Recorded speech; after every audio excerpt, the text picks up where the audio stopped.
welcome to another episode of Jim's Allotment Garden.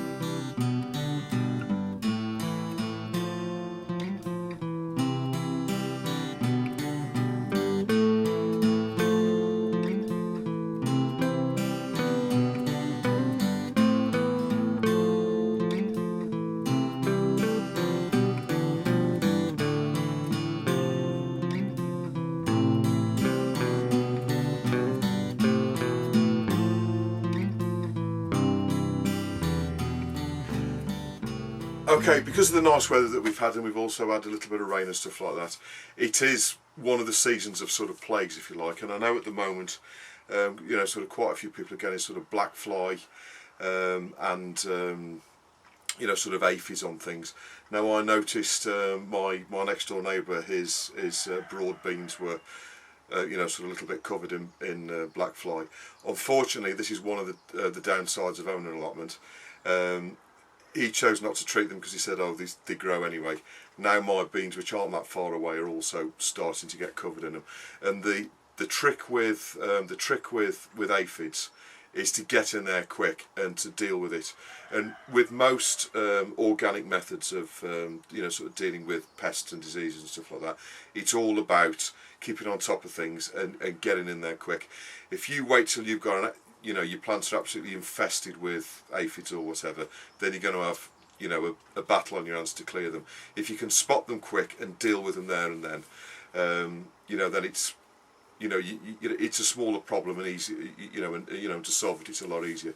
So what I've done, I've just prepared this, and what I've got in there is about 1 litre of water, possibly just slightly less than 1 litre, and what I've got in there is 4 cloves of garlic. Crushed, not chopped up, crushed. So basically just get your garlic crusher, crush up 4 nice sized cloves in there with just some water and really shake it and give it a good shake for, you know, a couple of minutes. And that's one of the best things that you can use to you know, to get rid of the aphids. Now you might need to sort of spray them 2 or 3 times over a couple of days, but what I'm going to do is spray them now and then I'm going to spray them again tomorrow and possibly the next day, just to make sure I've got them all. The things with aphids is that you need to remember is they will, you know, 2 will become 20, will become 500 in the space of a few days, so you need to get on top of it as soon as you can. If you haven't got anything with you at the time, get your finger through them and just pull them off and crush them basically. But aphids breed like, you know, like wildfire. Now garlic is one of the sort of gardener's best friends, if you like, and it's, you know, it's something that I use quite a lot. Now garlic has got 2 really good sort of properties, if you like. One, it's a natural fungicide, so if you've got fungus or anything like that, it will deal with fungus. It's not the best thing for fungus, but if you've got you know, it'll even deal with things like blight and stuff like that. So what you can do is potentially spray your potatoes or your tomatoes and stuff like that. You know, you can it's a, you know, it's a fungicide, so obviously fungus like blight and stuff like that, you know, it'll act against that. But it's also a really good pesticide. Now garlic will kill basically, like I've just shown you in that spray. If you use that, you can kill aphids, ants, termites, beetles, caterpillars, slugs,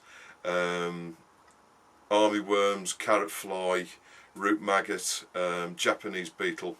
And basically the way that it does is, obviously insects don't breathe like us, they breathe through the skin, if you like, or the shell, if you like. They haven't got sort of lungs and sort of respiratory system like us. And basically what happens is the garlic oil covers the insect or the aphid or whatever, and stops it from breathing and kills it basically. So it's you know, it's quite a quick acting thing. Now what you need to be doing is spraying them as best you can, and then as soon as you've sprayed them, give them, you know, sort of give it a, I don't know, half a day or so to dry, and then it's always worthwhile going back and giving another go. Obviously, you know, using garlic isn't as effective as using a you know, a sort of chemical type one, So what you need to do is, you know, potentially give it 2 or 3 applications over a couple of days, and that normally nips it in the bud. But with aphids, to come back to that, the best way to deal with aphids and ants and anything like that is to nip it in the bud. As soon as you see any signs of them, get on top of it and give them a good spray. So as you can see here, there the aphids, I've just seen them on there. So all I'm doing is giving them a quick spray. Now, one downside to garlic, well, there's kind of 2 downsides to using garlic, to answer you. One, the lumps of garlic that you put in your spray can as it's now proving, can actually block the sprayer. So what you need to do is get yourself a reasonable spray with like a filter on it. But as you can see down here, this is in the spray. I actually noticed these last night, and within a day, these beans are absolutely these beans here are covered in them. So what I'm going to do now, I'm just going to put the camera down and give them a really good spray. Now there's one of your friends there as well. Look, you see that ladybird? Ladybirds love eating aphids, and that's why she's there. So what I'm most certainly going to do is not spray her with garlic. So, you know, there are natural predators in the garden for you, helping you out. But obviously there's another one there, look. The other downside to garlic is what it can do is flavour the vegetable or the fruit. So if you are going to harvest something within sort of 3 or 4 weeks, I wouldn't advise you spray with garlic, because what it will do, obviously with beans and stuff, it's not really a problem. But if you've got, you know, anything on, like, I don't know, fruit or something like that, you know, unless you want it tasting the garlic, you know, use something different. Don't use just use like a soap and water spray or something like that. It's not as effective, but it'll most certainly not make your strawberries or whatever else taste of garlic. Okay, so this sprayer wasn't. I did have another spray with a filter on it, but that was alright. But this one, basically, it just keeps getting blocked up and won't spray. So all I've done is as you can see there, I've got the garlic out, and all I've done is I've stuck a bit of cloth in the top, emptied the contents of that into a watering can, bobbed that back in, and then poured it from the watering can back in there, and obviously filtered out the bits of garlic. So all be bound, that'll work a lot better now. One other tip with garlic: if you get garlic all over your hands, wash your hands with cold water. Don't wash your hands with hot water, because the pores of your skin will open, and then the garlic oil will seep into your skin, and then your hands will smell of garlic no matter what you do after that. So if you've been cutting garlic or whatever, always wash your hands with cold soapy water, and then that'll get rid of the garlic smell off your hands.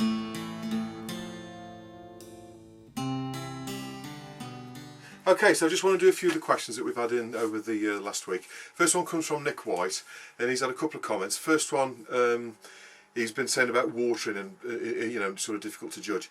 To be honest with you, watering's all about knowing your ground and the plants that you put in there. Now, some plants need a lot more water than others. Things like herbaceous plants, you know, sort of your mint, your parsley, stuff like that. You know, your sort of herbs. Typically they don't need a lot of water at all, so normally you can just leave them to it. If they start to sort of drip a little bit, then obviously give them some water. But to be honest with you, I don't typically water the herbs. The fresh ones that I put in this year, obviously to get them established, I've given them some water. But typically herbaceous plants don't need that much water. Other plants like a lot of water, things like beans and peas, you must make sure that you water them all the time. And obviously tomatoes need to be religiously watered every day, really, because they do, you know, plants that are fast growing, those are the ones that need a lot of water. Now things like brassicas and stuff like that, really they need water, you know, sort of a couple of times a week, really, obviously dependent on the weather, obviously dependent on your soil conditions as well. But plants like onions, you need to be careful of. Onions don't need particularly watering, but what they need to be is not left to run dry, because if onions and leeks and stuff like that run dry, when you water they'll then run to seed. So what you need to do is basically keep your onions sort of moist, but not, you know, they don't have to be watered. I typically water my onions probably twice a week if it hasn't rained, and the brassicas sort of pretty much the same. And obviously, as I've said before, like things like parsnips and stuff like that, I'm watering them, you know, sort of a couple of times a week. You don't want to water them too much, because if you water them too much, what will happen is the parsnips become fat and they don't sort of go long and thin, because what you want them to do is go down and try and find the water for themselves. So different crops, you know, sort of need different watering conditions, and depending on your soil, If you put plenty, if your soil's quite sandy and stuff like that, obviously you're going to need a lot more water because the water will just drain, you know, sort of through it. To improve that, what you want to do is put loads of organic material in there, put loads of muck, straw, you know, manure, compost and stuff like that. The more of that type of stuff you put in the ground, the less often you'll need to water. So watering's a tricky thing. With seed trays, the best thing I can say to you is as soon as things have germinated, what you need to do is just before you water anything, just feel the ground. If the compost feels moistish and you haven't got a hot day the following day, you can probably best to leave that rather than watering it. If the compost is looking dry, then obviously give it some water. So it's, you know, it's not really a black and white type subject, but what you need to do is sort of judge what type of plant you've got, how much water they need, and then you know, sort of gauge how sort of wet something is. And as long as you've got plenty of drainage and you're not sort of really drenching things, really you can't go too far wrong. So if you have had things damping off this year, don't worry.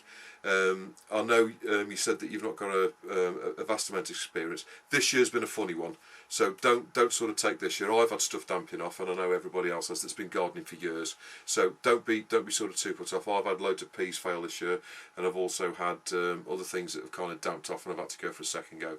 So don't worry about it. Normally, you know, the weather's normally a little bit drier, and you know, and we haven't had this sort of wet, hot, cold, hot, sort of sweeping backwards and forwards. Normally it's a lot more steady as it goes through the spring and the summer. But so this year's not been an easy year. Even I've been caught out, and I've been doing this for sort of 30 odd years. Nick's also got a problem with aphids. Now I think everybody's got problems with aphids, to be honest with you. I've had a few chats with people on the allotment, and pretty much everybody at the moment on our allotment has got black fly.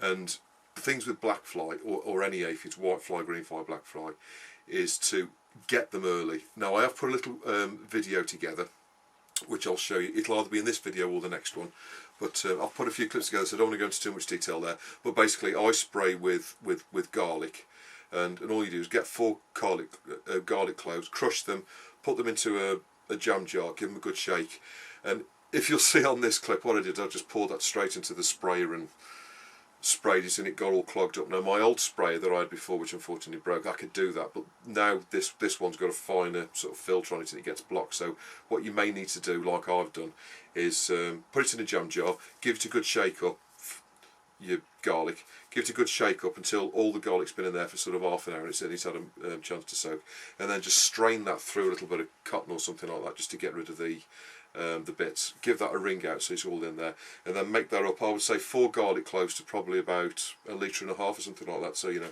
a good. This is the sprayer I used, and it was kind of full to there when I actually started. So this is, I think it's a 2 litre container. Yes, it's a 2 litre container. I basically got about 1.5 litres in there. 4 garlic cloves. Leave the garlic cloves in the water crushed for about half an hour or so. Keep shaking it, and then as soon as you've done that, strain it, put it in the sprayer, and then spray your black fly, white fly. And you might need to do that a couple of 3 times. But the trick with aphids is to get them early. The earlier you can get them, the smaller the problem, the easier it is to solve.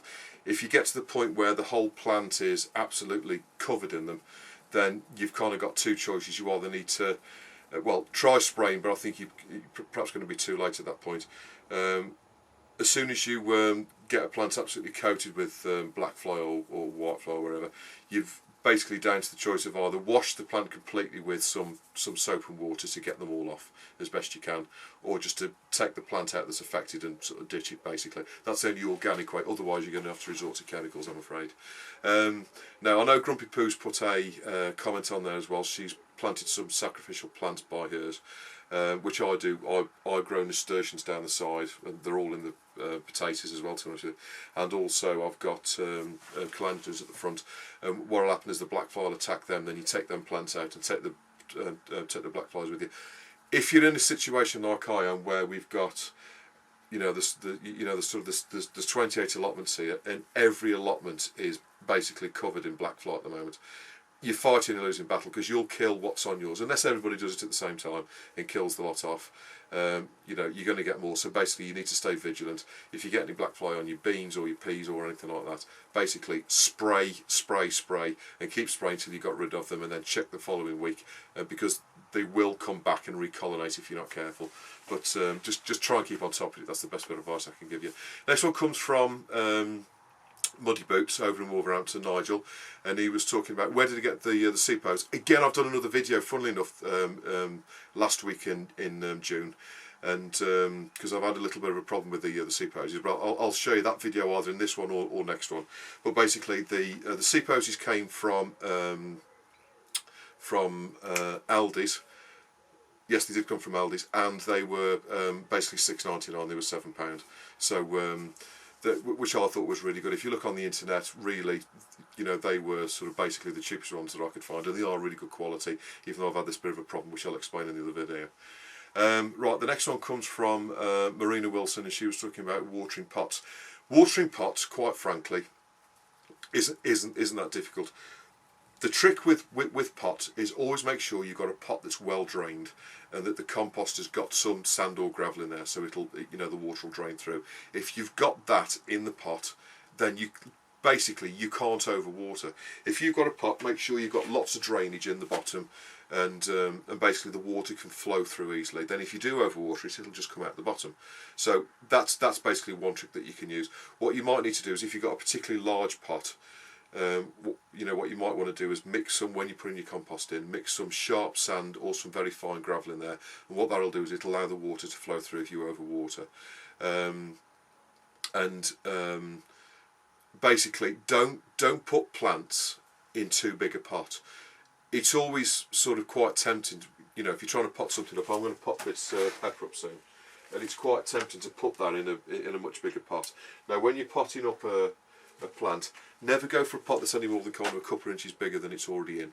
If you go from a pot that big to that big, the likelihood is you're going to overwater and you're going to cause problems. So don't put something in a pot that's massively bigger than what it was in before. And if you are you know, having the plant in there for a long time, and it's not the type of plant that takes a lot of water like tomatoes and stuff like that, then add some sand, sharp sand, or a little bit of fine gravel in there, just to let the water through, just in case you do overwater it. That's the best bit of advice I can give you. Marina also asked about winter vegetables, and is it now time to do it? Slightly early, to be honest with you. There are sort of various winter vegetables you can start to think about putting in, but really we're a little bit early for most things anyway. But what is an idea to do now is to plan what winter vegetables you want to put in, have a look around the shops, and get yourself you know, your seeds or your you know, your onion sets or whatever that you want to put in, and you know, and you can sort of think about doing that you know, in the next few weeks. But we are a little bit early yet, to be honest with you. Really, you want to be thinking about sort of winter vegetables in kind of 2, 3, 4 weeks time. Really you're approaching sort of August before you start putting things in like that.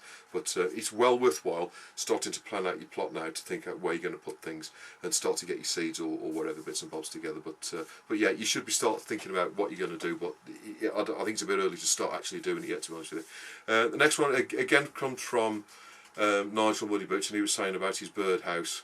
He's got a few birdhouses, and he said that he's found that making your birdhouse face north, east or northwest, that's the best kind of position. He says don't face it towards the south, because it can get a bit too hot in there.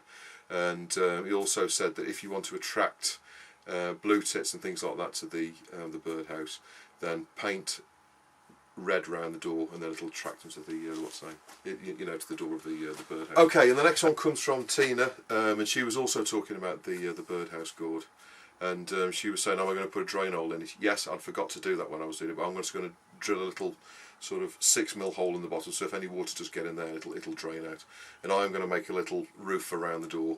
I'm just going to basically get a bit of aluminium and sort of bend that up and put that in, and I think probably pop rivet it on, to be honest with you.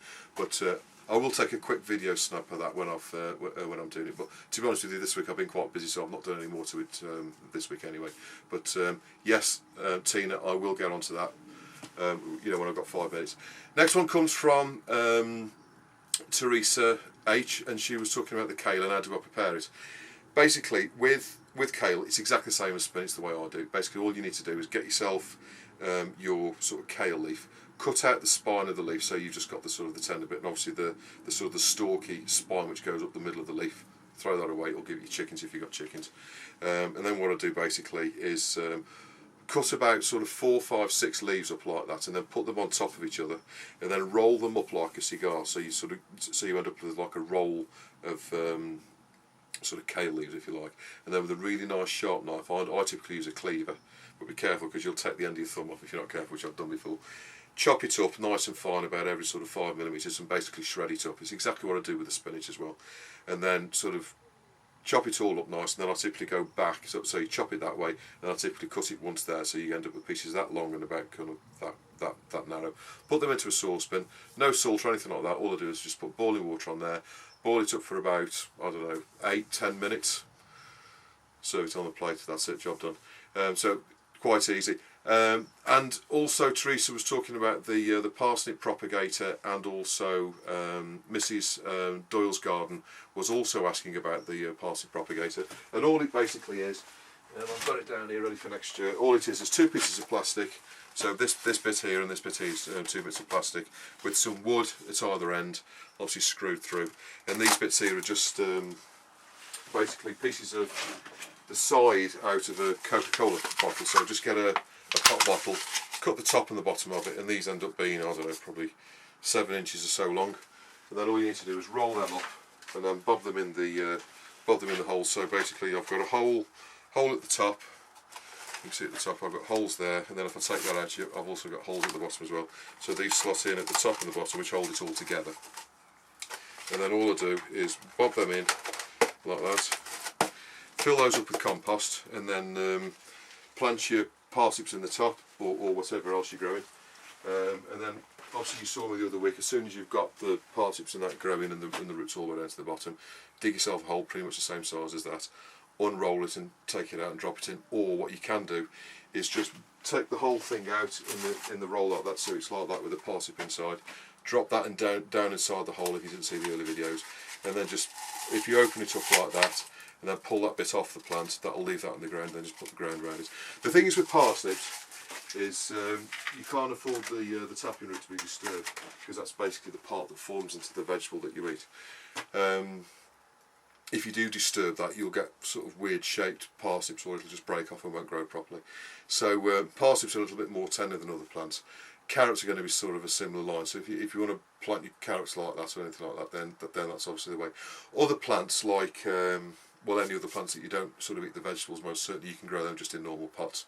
But things like beetroot and stuff like that, you know, you can grow them into modules and then sort of plant them in the ground from there.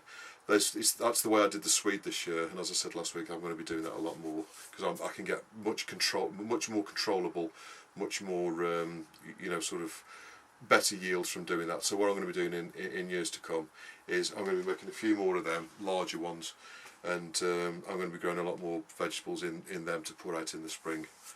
That's the questions for this week. Okay, so I'm here in the garage. I just want to explain a quick. I've had a question about the hoses, basically the seep hoses. Now, when they come, I actually bought these from. They actually came from Aldi. Now they are really good seep hoses. Don't get me wrong, but there is a bit of a design flaw with them, if you like. There's a bit of a problem, which is easily got round, to be honest with you. Now, as they come, they have that at one end, which is like a sort of swaged end. And then there's this sort of blanking off cap. Now that's not the end you normally connect the hose pipe to. And then on the other hand, you've just got basically the end of the pipe cut off, and then sitting on the end of that is one of these, and that's basically where you connect your hose pipe to. And then that's on there. Then you sort of tighten that up, and it sort of holds against that. The problem is when you attach your sort of hose connection to it like that, the pressure of the water actually pulls them apart, and basically the reason for this is, I don't know if you can see, but if that's a normal one, and that's the one that comes with the hose. If you compare the two, I don't know if you can see, there's a gap here. Can you see there? If you look at my cheek. Now there's about a 2 mil or sort of 1/80 thou gap. Now if you connect the normal ones with a normal hose connector like that, that won't come out at all. Whereas as soon as you've got the water pressure on that one, basically what happens is you connect that up to the to the hose, the seep hose, and basically the pressure of the water actually separates them two, and then basically the water just goes everywhere and doesn't go through the seep hose. So you need to make a slight modification.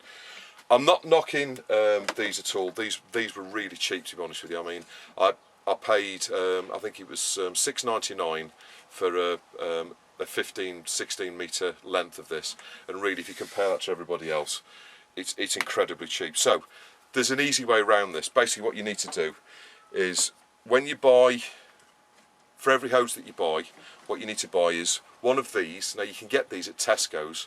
They're actually like a sort of greeny grey colour in Tesco's, the 50p. So that's basically all you need to get. And basically what you need is an M12 bolt. And basically what you need to do is the end that had the original sort of bit on like that, take that off, just undo the butterfly, and then basically take that off, so you've just got the end of the pipe.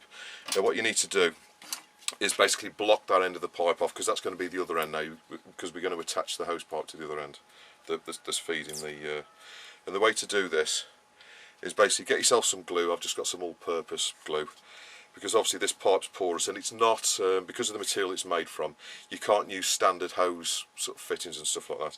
Now an M12 bolt, which is basically 12 millimetre, anything that's 12 metres in diameter will do. You haven't got to have a bolt, it's just I've got plenty of these knocking about. And what I've done is I've cut off the thread, but as I say, you can still do it with the thread, but that will fit quite snugly into the top of the pipe. But what I want to do is glue that in. So don't put glue on the bolt, put glue on the pipe. And what you want to do is run glue round inside the pipe. I know you can't see this, but what you want to do is put plenty of glue in there. I'll quickly show you in a second as soon as I've done it. And make sure that the glue's all the way around. You don't put it on the bolt, because when you push the bolt in, what it'll do is it'll push the glue out. If you put the glue inside the pipe, when you push the bolt in, it'll push the glue inside the pipe, which is obviously where you want it to be. So as you can see, I don't know if you can see, but I've basically got glue all around inside. Now obviously, because this pipe's porous, the glue's going to attach there quite nicely. Now with normal sort of contact glue like this, what you're supposed to do is leave it for a few minutes to dry and then put the two together. But because this is a pipe, as opposed to two surfaces, now what I'm going to do, just for good measure, I'm just going to put a little teeny bit on the end of the bolt as well. The reason I cut the end off this is because I don't want the threads. And but what you could do is leave the threads on there. As long as you've got plenty of glue, it'll make a water seal. Now, because this is going to be the end where the where the hose doesn't attach, the pressure is going to be reasonably low anyway, so you haven't got to worry too much. But basically, I've got a bit of glue on the bolt, and I've put plenty of glue down the bottom of the hose pipe. And I'm just going to push, turning the bolt round, because what you want to do is get the glue all nice and coated over everything. And obviously, pushing the lump of glue down to the bottom isn't going to help you. So what you want to do is basically just sort of work it in and out a little bit, and then push the bolt in as far as you can get it. And basically what that's done now is blocked it off. But what we need to do now is make sure that that bolt doesn't come out when you put the water on.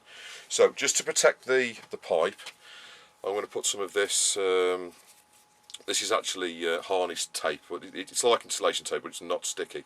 But you could use any sort of tape really. But the reason I'm doing this is to protect the hose. For basically what I'm going to do is put some cable ties on it in a second, just to hold it on. So all I'm doing is wrapping round some tape. As I say, just get yourself some insulation tape. That's probably going to be the best thing to do. If I'd got some insulation tape, well, I have got some, but I can't find it, to be honest with you. But all I'm doing is just wrapping this round a few times. And what this is going to do is protect the outer sort of edge of the pipe, because what I don't want is that when I put the cable ties on there, I don't want them sort of cutting into the pipe and basically damaging it. So I'm just going to wrap round. Now I've got that going, I'm just going to wrap it a few times round, and that's going to put like a protective layer on. Obviously this doesn't got to be watertight, this is just to protect the pipe. And what I'm going to do then, as soon as I've gone around probably about 20 times or so. Obviously if you've got insulation tape, it's going to be slightly thicker than this, so you'd be able to you'd be able to put sort of less on, probably about 10-15 times would be more than enough. So now I've done that, I'm just going to pull that off. So what I've got now is the pipe, the nut the bolt inside, glued in, which is obviously going to go hard in a bit, and I've put put some tape around, and as you can see I've got it a little bit thicker about there, which is where the cable tie is going to go. Now what I'm going to do is, I wouldn't put Jubilee clips on this. The reason I'm not putting Jubilee clips is on a Jubilee clip you've got a flat part where the where the tightening mechanism is, and because this is reasonably small, I think a Jubilee clip would probably leave part of it sort of open so the water would come out. So what I'm going to do is just put some cable ties. So put your cable tie together like that, okay, and then put that basically where the fattest part of the tape is, okay, and then pull that as tight as you can possibly get it around the bolt. Now what I'm going to do is just to make sure that's nice and tight, I'm just going to get a pair of pliers on there and just give it a really good tug. Right, so that's nice and tight, and the glue's actually starting to come out now, so that's a really good sign. Now what I'm going to do is put a second cable tie on. So I've left the end on for now so you can see. Now where the ratchety bit is there, that's going to cause a little bit of a sort of gap. So what I'm going to do is put the second one 180 degrees opposed to it, so it's going to go like that, okay. So what I'm going to have then is if there is a gap, there's going to be a gap there and a gap there, and and the two will sort of seal it together. So again, I'm just going to pull that really taut, okay. I'm just going to put the pliers on and just pull that. That was my hand cracking there. Pull that tight, and then basically we don't need these sort of bits now. So if I can basically just cut those off, if I can find myself some cutters.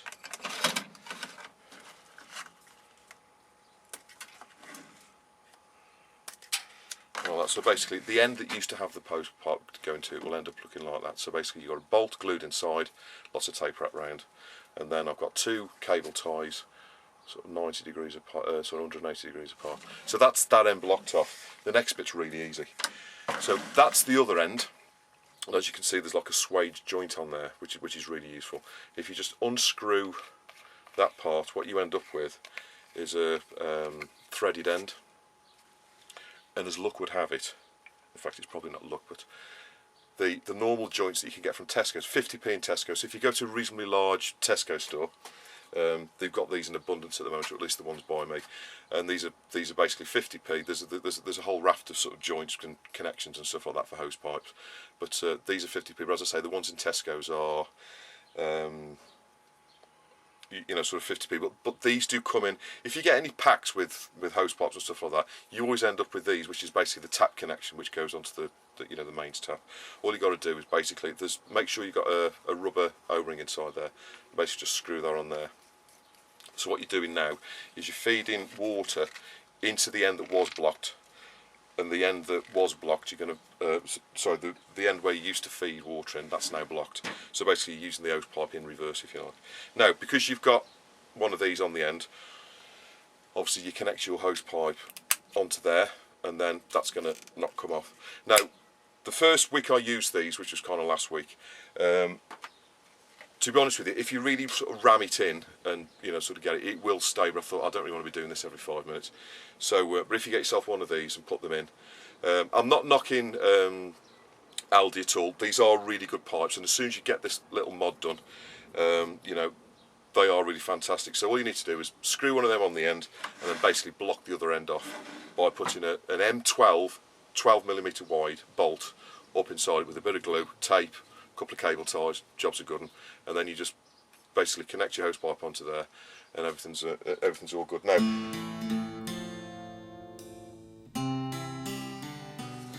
okay, have you ever seen a cucumber with a leaf growing out to the side of it? Very odd. I've not seen this before, but as you can see, quite clearly there's a leaf growing out to the side of it. So I hope this episode of Jim's Allotment Garden has been of some use to you. Please don't hesitate to put any comments or questions below. Big thank you to everybody for all of your support on the channel, and I'll see you on the next episode of Jim's Allotment Garden.